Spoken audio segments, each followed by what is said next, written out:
ocupante de la celda 32. La entrevista acaba de terminar. El guardia entra y me pide que salga. Trago grueso, me levanto y camino despacio hacia la salida. Volteo y veo que ella se queda sentada con el recuerdo a cuestas y la impotencia tatuada en la frente. Sus manos esposadas se entrelazan, como rezándole a un Dios que no la escucha, y sus ojos, presos bajo un velo de arrepentimiento inútil, se pierden nuevamente en la negrura de la pared, en las sombras de la incertidumbre. Es Marta, tiene 19 años y está condenada a 100 años de prisión. Decidí entrevistarla porque su historia es el reflejo de nuestra propia decadencia. Me costó mirarla a los ojos, pues uno puede perderse en sus interminables llamas, en el lago negro de la infinita maldad generada por las circunstancias. Me preparé bien antes de la entrevista, sin sospechar que para lo que estaba a punto de hacer no existía preparación posible. Ese día salí de mi casa a las 7 de la mañana y en 15 minutos estuve en el portón principal del sistema penitenciario Puerta de la Esperanza, La Chácara, como la conoce el pueblo.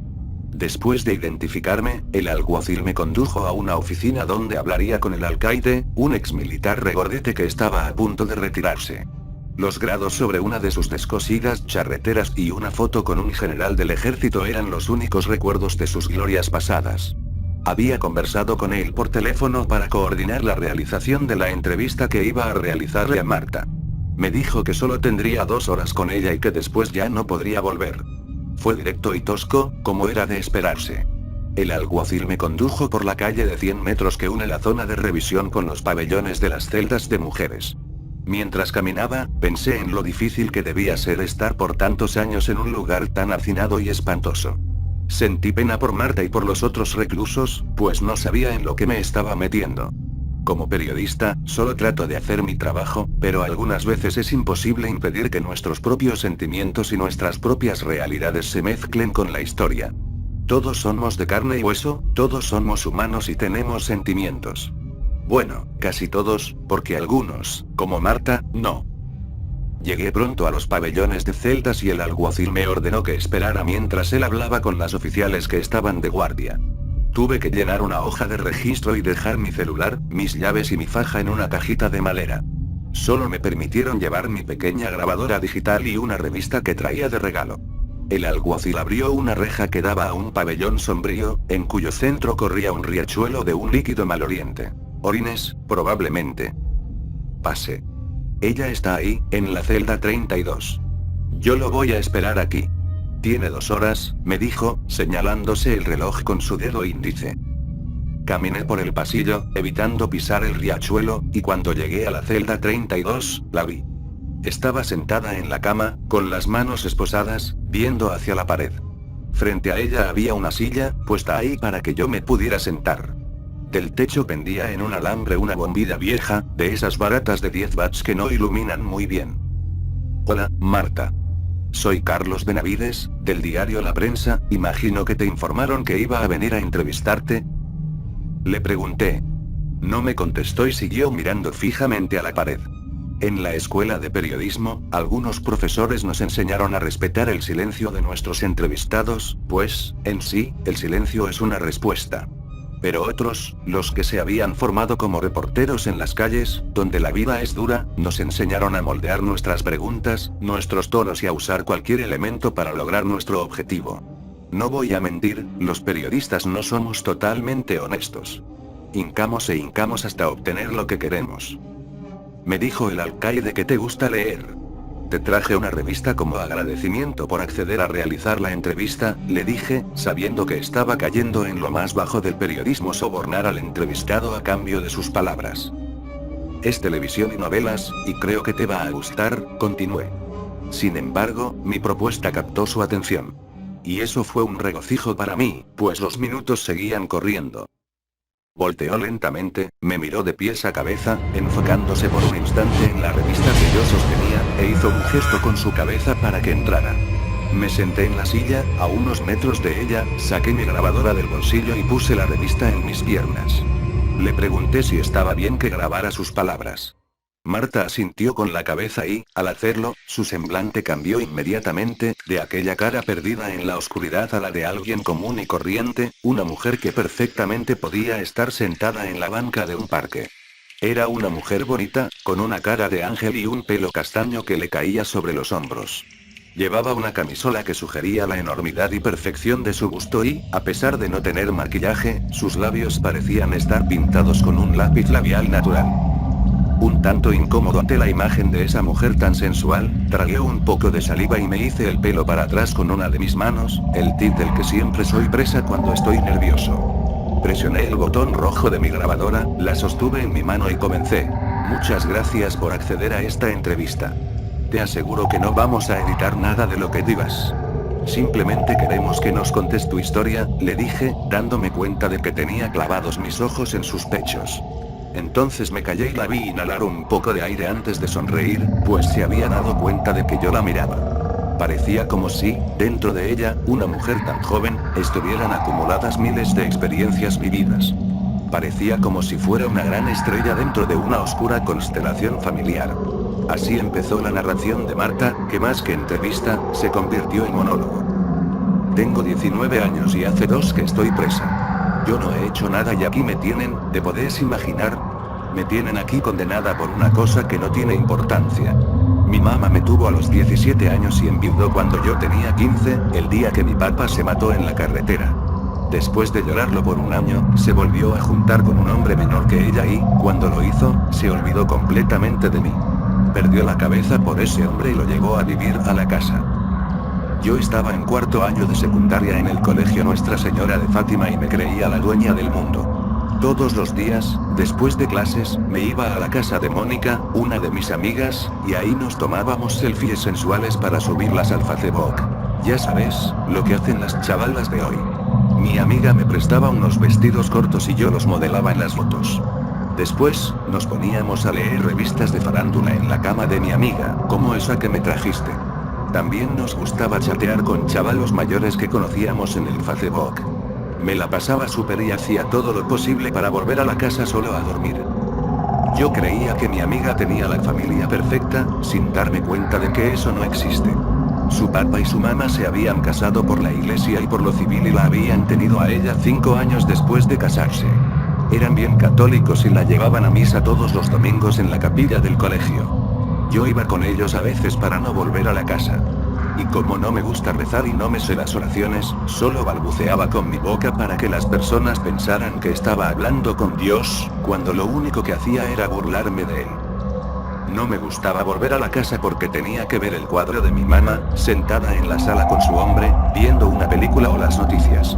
No se preocupaba si yo cenaba o no, si yo me vestía o no. Con costos me daba para pagar el colegio y comprar algunas cosas que necesitaba para asearme. Lo que más me enojó en esos días es que cuando llegaba a la casa, el hombre de mi mamá creía que tenía derecho de mandarme, como si fuera mi papá. Le decía a mi mamá que no me dejara salir y que me pusiera a limpiar la casa mientras ellos descansaban. Y a mí no me gusta hacer oficio. Cuando mi papá estaba vivo yo era su princesa y siempre tuvimos una empleada que nos limpiaba la casa y me llevaba comida hasta la cama. Aquí he tenido problemas con las guardias que me obligan a barrer y a limpiar esta mierda de cuarto. Como yo lo veía, mi mamá era la que tenía que darme todos los gustos. ¿Para qué me tuvo si después no me iba a cuidar? Bueno, por eso me disgustaba todo lo que ella me decía, esa vieja maldita. Yo no sé por qué no la maté a ella también. A Mónica, mi mejor amiga, le prohibieron verme después de un tiempo.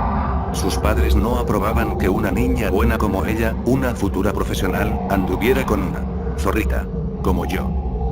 De repente, a mi mamá también le agarró por volverse estricta y exigirme que mejorara las notas, pues estaba en 4º año de secundaria y había dejado 3 materias. Ya no me dejaba salir y me iba a buscar al colegio. Cuando llegábamos a la casa, el hombre de mi mamá estaba siempre viendo televisión, con una toña en la mano y la misma ropa de la mañana. El hombre siempre le decía que nos habíamos tardado demasiado y nos preguntaba dónde habíamos estado. Y eso era para mi mamá como un afrodisíaco. Si vieras cómo se ponía de loquita cuando lo veía y cuando él le hablaba golpeado. Se volvía a olvidar de mí y se iba rapidito a la cocina a prepararle la cena y a traerle otra cerveza. No me mires con esa cara. Ya sé lo que estás pensando, que mi mamá era una pendeja. Pues sí, era una pendeja y se lo merecía por haberse olvidado tan rápido de mi papá y por ser tan negligente conmigo. Pensaran que era yo y trababa la puerta con un calzón para poder entrar más tarde. Eso lo hacía casi todos los viernes. Me iba a Cigarzone con unos chavalos mayores y me lo pasaba bacanal, ya sabes, bailando reggaetón, perreando, chacobeando y subiendo selfies locas al Facebook cuando ya estaba bien borracha. Y cuando volvía a la casa, ni la pendeja de mi mamá ni el hombre ese se daban cuenta. Hijueputas mierdas. Se las hacía todos los fines de semana y ellos de pendejos pensando que yo estaba dormida. ¿Y vos, pedazo de mierda, por qué me ves así? ¿Te gusto, acaso? ¿O me estás juzgando? Interrumpí a Marta para pedirle que se calmara, porque vi que se estaba alterando demasiado. Me miró con unos ojos profundos y respiró con dificultad hasta que, al fin, se calmó. Le dije que yo no la juzgaba, pero que tampoco quería que le fuera a dar algún colapso nervioso. Volví a darme cuenta de que le estaba viendo los pechos y traté de pensar en cosas horribles para calmarme. Entonces, continuó su historia. Ok, pues. Ya me calmé, pero deja de verme así que ya sé lo que estás viendo y lo que querés. Pasó el tiempo y el hombre de mi mamá la dejó para irse con una chavala. Ya sabes, lo típico, se aburrió de ella y se buscó otra. Todos los hombres son unos malditos. Vos tampoco debes ser una monedita de oro. Pero bueno, mi mamá y yo quedamos solas en la casa. Yo lo consideraba una victoria, pues me había librado del hijueputa vago ese, pero mi mamá lo sufrió como la peor de sus derrotas. Se la pasaba llorando todo el día por ese hombre, como si le hubieran arrancado la mitad del corazón. Pero la tristeza se le acabó después de 2 meses y entonces, ¡zas! Se dio cuenta de que tenía una hija. Cuando ese hombre se fue, mi mamá enfocó su atención en mí. Pero creo que exageró, porque ya no me dejaba salir a ningún lado y corría a todos los chavalos que llegaban a la casa de buscarme. Fue entonces que, verdaderamente, la empecé a usar como trapo viejo. Si quería mi cariño, entonces le iba a costar caro. Le dije que le iba a hacer caso, pero que necesitaba que me diera reales todos los días para ir a la escuela. Me daba 200 pesos, y eso para mí era como un tiquete a la diversión. No es que vos debas saberlo, pero mi mamá puso una fritanga para mantenernos cuando el INS le quitó la pensión de mi papá inesperadamente. Esos 200 pesos que me daba le costaban sangre a la vieja hijueputa, y a mí eso me daba una gran satisfacción, que se sude y que se mate trabajando. Decía yo, ¿para qué me tuvo? Pues... la hice pagar caro toda su falta de atención. Le cobré cada centavo con 100 lágrimas y eso fue para mí una de las alegrías más grandes de la vida. Me parecía tan injusto que, después de haber sido una princesa cuando mi papá estaba vivo, ahora solo era la hija de una fritanguera.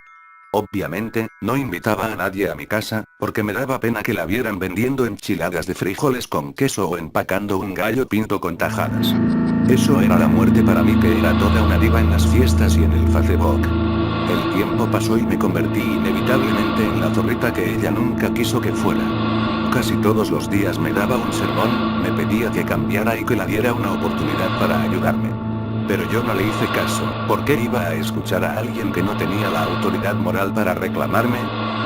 Continué con mi vida alocada y desenfrenada. Una noche de diciembre, salí con un chavalo de Matagalpa, a quien había conocido por Facebook. Era mucho mayor que yo y en la imagen de su muro tenía unas fotos de él montando en un caballo negro en uno de los tantos desfiles hípicos que se realizan en el norte de nuestro país. En otra de las fotos, aparecía manejando un Hummer amarillo. ¿A cuál mujer no le va a gustar que las demás la vean en un carro así? Me invitó a Buro S, una disco de Matagalpa, y yo acepté gustosa. Me pasó recogiendo por el parque, porque le dije que no iba a estar en mi casa. Le dije eso para que no viera a la fritanguera de mi mamá en plena faena despachando un maduro con crema por 20 córdobas. Pero no pasó en un Hummer, sino en un Nissan Sentra blanco con unas luces de neón moradas bajo la carrocería y en los rines. En los espejos polarizados tenía unas calcomanías de herraduras y el perfil de un caballo saltando. Me dijo que tenía el carro en el taller y que se lo iban a entregar el lunes. Viajamos hacia el sur y en trayecto entre Estelí y Sebaco me contó todas las maravillas de su vida. Me contó que viajaba todos los años a Miami, a la casa de unos tíos que vivían allá. Me dijo que me iba a llevar a Miami para que conociera las cosas más salvajes que jamás hubiera visto. Me habló también de sus caballos y de sus carros. Yo estaba fascinada, como loquita, y para entrar en onda le conté que yo vivía en un residencial y que mi mamá era una empresaria de Estelí. Ah, esas mentiras eran tan sabrosas que parecían verdades. El chavalo estaba guapo, tenía unos brazos musculosos y una mirada bonita. A pesar de apenas haberlo conocido, me sentía muy cómoda con él. Era justamente lo que necesitaba, algo así como una inyección de riqueza para la infección de miseria que yo tenía en ese momento. Noté que, cerca del freno de mano, en unos espacios cilíndricos para poner refrescos, estaban una lata de toña y una botella de Smirnoff. ¿Querés? Me preguntó. Claro. Le dije, queriendo entrar en onda. Estaba riquísimo el Smirnoff y, al terminarlo, me dejó un sabor de frutas en la boca. Entre sorbo y sorbo, entre plática y plática, entre risitas, llegamos a Sébaco y tomamos el camino hacia Matagalpa. No había sentido el camino, pues la plática me había fascinado. Mira, vos es salvaje. Ponen una música poderosa y sirven unos tragos brutales. Conmigo nunca te va a faltar nada. ¿Estás lista para volar? Me dijo. A mí se me pelaban los ojos con cada palabra suya, porque estaba bien guapo. Tenía ojos claros y una barbilla afilada. Andaba con un candado rasurado perfectamente. Sus cejas eran grandes y su camisa dejaba ver unos grandes brazos musculosos. Continuamos el viaje y, cuando estábamos a la mitad de una curva, empecé a marearme un poco y se me nubló la vista. Me dieron ganas de vomitar, pero, a pesar de intentarlo, solo sentía un líquido agrio en la garganta. No me siento bien. Le dije, casi sin fuerzas. Me voy a parar para que tomes un poco de aire, me respondió. No sé dónde se metió, pero todo estaba oscuro en el lugar en el que se detuvo. Apagó las luces, el motor y se bajó del carro, dejándome en él. Lo vi por la ventana mientras se paraba frente al vehículo. Estaba hablando por el celular y, al hacerlo, se reía bastante, cosa que pude notar, pues la luz del aparato le iluminaba el rostro. Yo empecé a respirar rápidamente y muy pronto perdí el conocimiento. Unas voces me despertaron y pude ver que me estaban arrastrando de las piernas, mientras que yo, haciendo un gran esfuerzo, intentaba mantenerme consciente mientras las piedras que estaban en el suelo me golpeaban la cabeza y la maleza me arañaba las manos. Unas manos fuertes me alaban de los tobillos, y en mi inconsciencia parcial pude ver a varios hombres caminando junto a mí. Se estaban riendo y platicaban muy amenamente, como si estuvieran en un día de campo. Estaba tan oscuro que no pude ver sus caras, sino únicamente el brillo rojo de los cigarros que fumaban y el ocasional destello de sus grandes hebillas. Está bonita la chavala, Gavilán. ¿Dónde la encontraste? Le preguntaron. En el Face. Les respondió una voz, y yo la identifiqué inmediatamente, pues era la del hombre con el que yo había salido. Cayó solita la babosa y hasta se creyó lo del Homer, continuó. Yo no tenía fuerzas ni para llorar ante lo que escuchaba. Desconocía totalmente a dónde me llevaban, pero sabía exactamente lo que me iban a hacer. Mi vagina me ardía y me dolía la parte interna de los muslos. El que me llevaba de los tobillos apuró el paso, y en poco tiempo llegamos a un claro que estaba rodeado de chatarra. Bueno, son 3.000 pesos cada uno, dijo el Gavilán. Yo no podía hablar y todo empezó a darme vueltas. No podía ni sostener mi cabeza por más de unos segundos. Toma, yo quiero ir primero, dijo uno de los hombres. Vi cómo le entregaba el dinero. Pero ya no es virgen, ¿ok? Dijo el Gavilán. Ya me encargué de eso yo, así que tienen que conformarse con lo que hay, continuó. Sos maldito, Gavilán, le dijo uno de ellos. Pero bueno, de todas formas está bien buena la chavala. El Gavilán metió sus manos poderosas en mis axilas y me levantó hasta ponerme encima de la tapa del motor de un carro destartalado que estaba ahí. Dale, pate perro, tenés 20 minutos. No le pegues mucho, que no queremos un problema. Le advirtió. El hombre que había pagado por mí se acercó despacio, desabrochándose el pantalón mientras lo hacía. Me abrió las piernas violentamente, levantándome a la vez el mini vestido que yo llevaba puesto. Me había puesto ese vestido para conquistar al Gavilán, sin saber que acabaría conquistando a una jauría. Pronto lo sentí dentro de mí, desgarrándome, haciéndome daño. El dolor se intensificó y, a pesar de luchar con todas mis fuerzas, no podía mover ni las manos o hacer el más pequeño esfuerzo por quitármelo de encima. Como yo trataba de luchar, el hombre se incomodó un poco y empezó a abofetearme fuertemente. Cálmate, zorra. Me decía mientras me pegaba. Me siguió penetrando violentamente y ya no podía sentir las piernas. El hombre dejaba caer gotas de un pegajoso y maloliente sudor sobre mi pecho mientras me decía cosas horribles en el oído. Ya estuvo, dijo el gavilán. Si querés más, son otros 3000 cuando te vuelva el turno. Dale pues, pelón, le dijo a otro de los hombres. Te toca. El pelón le entregó el dinero y se tomó el tiempo para contar billete por billete mientras yo quería morirme encima del carro, apenas con aliento para mantenerme despierta. Y así le tocó el turno al pelón, al Mechas, a Braulio y a Lupe. Todos me pegaron y todos saciaron su apetito voraz conmigo. Ese día, el gavilán recogió 18,000 córdobas, 15,000 en turnos simples y 3,000 en el turno extra que quiso el patepelo. Bueno, chavales. Aquí terminamos. Les digo. Con mi cuerpo destrozado, con sutilísimos olores y líquidos sobre mí, mis pechos mórbidos y la entrepierna desgarrada, quedé a la merced de la naturaleza en aquel paraje sombrío. Me dejaron ahí, desamparada, más muerta que viva, sin el menor remordimiento. Llegó la mañana y sentí que los rayos de sol eran como sal cayendo sobre mis heridas abiertas. Traté de incorporarme, pero no podía. Cerca del mediodía, cuando estaba toda quemada por el sol y con cada herida emitiendo pulsaciones, oí voces. Me asusté porque creía que mis captores habían vuelto. Pero no eran ellos. Eran unos cheles, de esos que andan en misiones del cuerpo de paz. Iban hacia una de las comunidades a ayudarles a las familias a construir unas letrinas. Ellos fueron los que me ayudaron. Llamaron una ambulancia y ayudaron a los paramédicos a cargarme hasta el camino. Hasta entonces pude llamar a mi mamá, quien vino desde este día. Cuando entró al pabellón del hospital, aún con el delantal con el que despachaba en la fritanga, imagino que solo vio una memoria de la que había sido su hija hasta la noche anterior. Me sobó la frente con su mano y me dijo que no me preocupara. Yo no quería hablar de nada, pues solo tenía un pensamiento en la cabeza: encontrar al gavilán.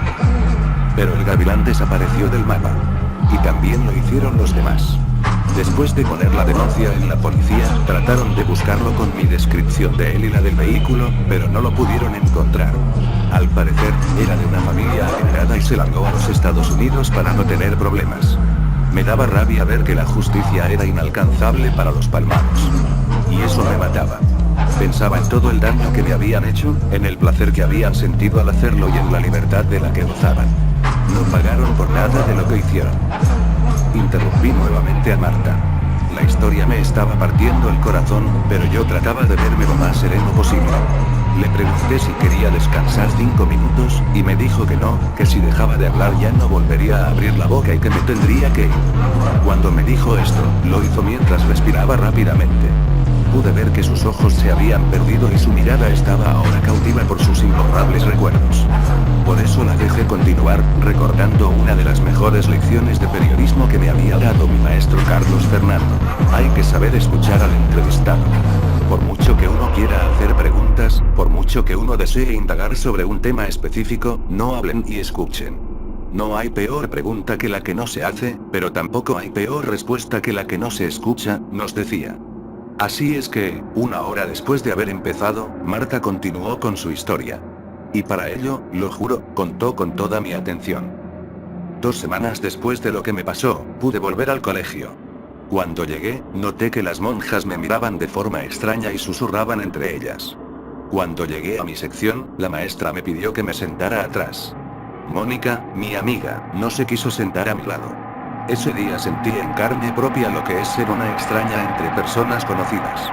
Cuando tocaron el timbre para salir, tomé mis cosas y, sin despedirme de nadie, salí rápido del aula. Sor Paciencia, la monja que me caía peor, pues siempre andaba buscando cómo joder, me detuvo en el pasillo. Espere un momento. Necesitamos hablar con su madre y con usted. Dígale que venga mañana a la hora de salida y entréguele esta carta. Me dijo mientras me daba un papel engrapado. Le di el papel a mi mamá y le dije que las monjas querían hablar con ella. Al día siguiente, a la hora de salida, vi cómo mi madre me esperaba en el portón. Afortunadamente, llegó sin delantal, porque me hubiera dado mucha pena que mis compañeras me vieran con mi mamá, la fritanguera. Nos dirigimos a la oficina de dirección. Sor Paciencia nos esperaba en la puerta. Pasen. Nos dijo, mostrándonos el camino con su mano. Cuando pasé al lado de ella, pude ver colores de juicio y de burla en sus ojos. En la oficina estaba esperándonos Sor María Piedad, la directora. Siéntense, por favor, nos indicó. Mire, doña Cándida, la convocamos a esta reunión porque tenemos que resolver una situación importante. Ya todos los alumnos, profesores y el resto de la comunidad educativa saben lo que le pasó a su hija. Las noticias se han esparcido como fuego por las redes sociales y vemos eso como algo que no le conviene al colegio. ¿No le conviene al colegio?, preguntó mi mamá, sorprendida, ¿y no se han puesto a pensar que en el orden de prioridad ustedes deberían preocuparse por lo que le conviene a mi hija? Continuó. ¿Es que no son cristianas ustedes? ¿Qué mierda? ¿No se acuerdan de la historia del buen samaritano y de la Magdalena?, les preguntó. Cálmese, doña Cándida. No me levante la voz ni me hable así, que aquí no estamos en su fritanga, le dijo la monja con un tono humillante. A pesar que me afrentaba de mi mamá, en ese momento quise tomar un lápiz con una punta fina que estaba en un vaso de barro sobre el escritorio de la monja. Quise tomarlo y clavárselo en un ojo.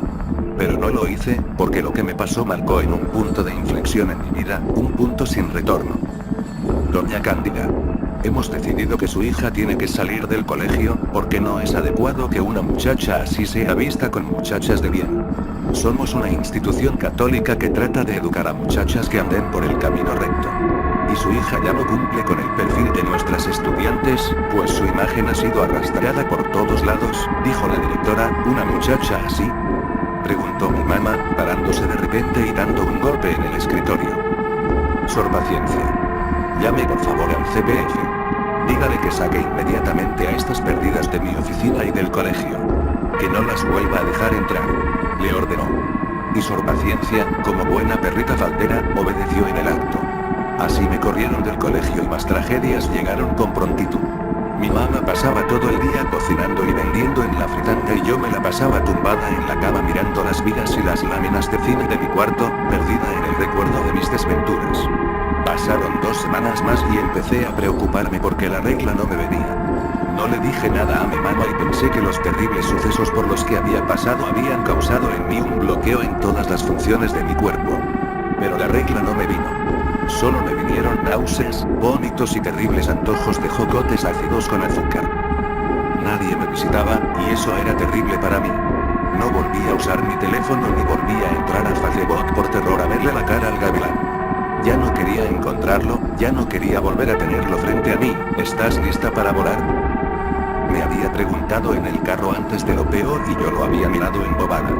Me empezó a crecer la panza y mi mamá, como todas las madres, no tuvo que verla para saber lo que me pasaba. No te preocupes, me dijo. Yo te voy a ayudar y juntas vamos a salir de esto, me decía. Yo no quiero tenerlo, le dije. No quiero tenerlo y prefiero matarme para no verlo cuando nazca. Lo odio, no quiero tenerlo, le respondí. Desde entonces, mi mamá hizo que durmiera con ella para que no me fuera a matar. La panza creció y los meses pasaron. Yo no podía ni verme la panza. Sabía que me habían violado 5 hombres, pero no sabía de quién era esa cosa. Sí, esa cosa no era un bebé, era algo monstruoso que crecía dentro de mí. Como un parásito. Cada vez que se movía, me parecía que me iba a comer un órgano y que me iba a terminar de matar. El día de la cesárea, mi mamá me acompañó al hospital y estuvo conmigo durante toda la labor, sosteniéndome la mano. Esa cosa nació a las 12 en punto. Cuando me lo sacaron, sentí un gran alivio dentro de mí. La enfermera lo envolvió en una sábana cuadriculada y me lo mostró para que lo tomara en mis brazos. No lo quiero, no lo quiero. Quítemelo de aquí, vieja hijueputa, le grité. Entonces la enfermera se lo dio a mi mamá y a mí me dieron un sedante para que me pudiera dormir, pues estaba descontrolada. Al día siguiente, me dieron de alta y, mientras viajábamos en el asiento trasero del carro, yo solo miraba por la ventana. Mi mamá llevaba al niño, sí, era un varón. Lo llevaba envuelto en sábanas y en una de sus manos llevaba la epicrisis que le entregaron en el hospital. No quería verlo, no quería tocarlo. Me daba asco y rabia pensar que eso había salido de mí. Mi mamá quería dármelo para que le diera de mamar, pero fue imposible. Yo no permitía que me lo acercaran. Mi mamá tuvo que comprarle un sustituto de leche materna para darle la pacha los primeros días y que no muriera de hambre. Apenas pude incorporarme, sentí un cambio en mi ser. Empecé a salir como lo hacía antes. Me iba a la Cigarette Zone a bailar y dejaba a mi mamá dándole de comer a esa cosa fea. Conocí a otros chavalos y traté de borrar mi memoria perdiéndome en el ocio y en la diversión. Le robaba reales a mi mamá y salía todos los días. Salía a cualquier lado, donde fuera. Solo quería salir y olvidarme de todo. Cuando llegaba a la casa, de madrugada, esa cosa siempre estaba llorando.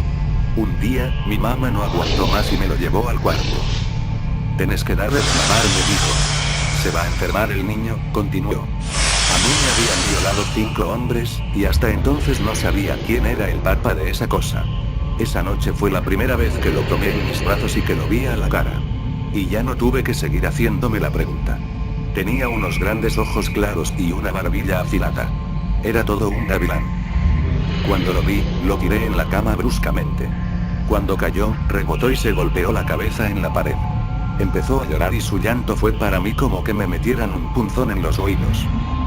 Cállate, cállate. Te odio, no te quiero, te odio, le grité y esa cosa no paraba de llorar. Mi mamá lo agarró rápidamente. Sacó una diclofenac de su bolsa y le puso un poco en la cabeza. Se volteó y me dijo, tarde o temprano tenés que quererlo. Es tuyo y no lo podés desamparar. Váyase a la mierda usted con esa cosa. Le respondí. No me voy y aquí te lo voy a dejar. Yo tengo que trabajar para mantenernos y así no puedo, me tenés que ayudar, me dijo. Me dejó esa cosa en la cama y salió rápidamente del cuarto. Lo quedé viendo y, sin hacerle caso, busqué una ropa para cambiarme y salí. Se puso a llorar porque seguro tenía hambre, pero yo, inmutable, me seguía alistando. La forma en que lloraba me descontrolaba. Cállate, cállate, cállate ya, monstruo de mierda. Te odio. Le gritaba mientras casi se ahogaba en su llanto. Ese día salí y lo dejé llorando en el cuarto. Cuando volví, en la tarde, encontré a mi mamá cargándolo. La cama estaba llena de mierda y de babas por todos lados. Tenés que cuidarlo. Es tu hijo, me dijo nuevamente. Quitó las sábanas sucias y me dio unas nuevas para lo yo las pusiera. Me dio también unas almohadas. Póneselas al lado para que no se caiga, me indicó. No lo voy a cuidar, le dije. Lo odio. No lo quiero. Yo quiero salir y divertirme. Continué. No me importa que tengas que salir. Aquí te lo dejo. Tenés que cuidarlo. Me volvió a decir. Pero todos los chavalos de mi edad están en una fiesta a la que quiero ir. Sí, hija, me dijo. Pero vos tenés una responsabilidad. No me importó nada de lo que me dijo y volví a dejar al niño solo. Salí y no regresé hasta bien entrada la madrugada. Otra vez estaba mi mamá en mi cuarto con esa cosa en sus brazos. Aquí te lo dejo. Y te lo voy a cambiar y a volver a dejar aquí hasta que recapacites. Me indicó. Lléveselo. Lléveselo de aquí que no lo quiero ver. Le dije, pero ella no me escuchó. Lo acostó en la cama, al otro lado de las almohadas que lo protegían. Me quité la ropa, muy enojada. Me senté en la silla que tenía y decidí no acostarme en la cama con esa cosa. Pero esa cosa no paraba de verme y de sonreír. ¿Qué me ves, pedazo de mierda? Le pregunté, como si en verdad esa cosa fuera a contestarme. Y esa cosa no me respondió, obviamente, pero me sonrió. Su sonrisa no era humana. Era la sonrisa de un gavilán. Deja de reír, monstruo. Le grité de pronto y el grito lo asustó. Empezó a llorar sin control. Y ya no pude más. Cállate, pedazo de mierda. Cállate ya, Ángel. Le grité, pero no dejaba de llorar. Me miraba con los ojos claros llenos de lágrimas y lanzaba unos berridos que me destrozaban los oídos. Sin pensarlo, tomé una de las almohadas y se la puse en la cara. Apreté con fuerza y su llanto bajó de tono. Seguí apretando y sentí cómo se movía ese monstruo debajo de mí. Y entonces, al poco tiempo, se cayó. Su silencio fue para mí la cosa más reconfortante del mundo. Ahí estaba esa cosa, en mi cama, con la mirada perdida en el techo, como buscando a su padre, el gavilán. Agarré una bolsa negra y lo metí como perro dentro de ella. Salí de la casa por la parte de atrás para que mi mamá no me viera y llevé conmigo la bolsa. Agarré un taxi y le pedí que me llevara a la cuesta de la gavilana. Sería una tumba apropiada para el monstruo que llevaba en la bolsa. El taxi me dejó al lado de la carretera y, cuando se fue, subí a un pequeño bordo que hay ahí. ¿Estás listo para volar?, le pregunté. Agarré la bolsa y, con fuerza, la lancé al vacío. La lancé hacia el abismo, hacia la nada, hacia el olvido. Después de hacerlo, volví caminando hasta allí. Cerca del semáforo me topé con una patrulla. Mi mamá venía en ella y se bajó con unas policías. ¿Qué hiciste?, me preguntó. Le enseñé a volar, como su papá. Le respondí, entre risas. Tuve que llevar a las policías a la Gavilana y mostrarles el lugar en el que lo había tirado. Al poco tiempo recuperaron la bolsa. Mi mamá me abofeteó fuertemente mientras las policías me esposaban. El juicio duró poco y, por supuesto, me condenaron a la pena máxima. La jueza decía que nunca había visto a alguien tan sin alma como yo, pero eso a mí no me importó. Ya era libre. A mi modo, pero libre. Señor periodista. Ya terminó el tiempo, me grita el guardia que me había traído. 1 minuto, le digo. Ya voy. Me siento horrible tras escuchar la historia de Marta. Sabía que había hecho cosas espantosas, pero nunca me imaginé que fueran ese tipo de cosas. Ella me mira fijamente y, al hacerlo, sonríe mientras balancea sus pies y forma círculos con ellos. Compa, sálgase ya, me dice el guardia con un tono brusco. Voy. Le digo. Le pregunto a Marta si tenía algo que decir, y ella me dice que me acerque, que apague la grabadora y que me incline para decírmelo al oído. Lo que me dice me deja helado mientras me sorprendo viéndole sus pechos. Guardo mis cosas, me despido y le agradezco. Trago grueso, me levanto y camino despacio hacia la salida. Volteo y veo que ella se queda sentada, con el recuerdo a cuestas y la impotencia tatuada en la frente. Sus manos esposadas se entrelazan, como rezándole a un Dios que no la escucha, y sus ojos, presos bajo un velo de arrepentimiento inútil, se pierden nuevamente en la negrura de la pared, en las sombras de la incertidumbre. El guardia me guía hasta la salida. Recojo mis cosas de la entrada y vuelvo al trabajo. La historia es publicada y es todo un éxito de circulación nacional. La publican íntegra, con excepción de lo que Marta me dijo al oído. Una noche, mientras descanso con mi esposa en nuestra cama, ella me pregunta: ya me contaste todo, pero no me contaste qué fue lo que te dijo. ¿Te dijo acaso que estaba arrepentida de todo y que la ayudaras? No le digo, no me dijo eso. ¿Te dijo que extrañaba a su mamá? Continúa. No, tampoco. ¿Y entonces, qué te dijo? ¿Te pidió que ayudaras a su mamá? Harto de tantas preguntas, me armo de valor, trago grueso y busco en el rincón del olvido de mi mente las palabras atroces que Marta me dijo y que hasta hoy resuenan en mi cabeza. Esas palabras inundan mis sueños y me llenan de pesadillas, pues son las señales de una mujer vacía, destrozada y presa más allá de los barrotes. Le respondo despacio a mi esposa. Marta me dijo: ¿estás listo para volar?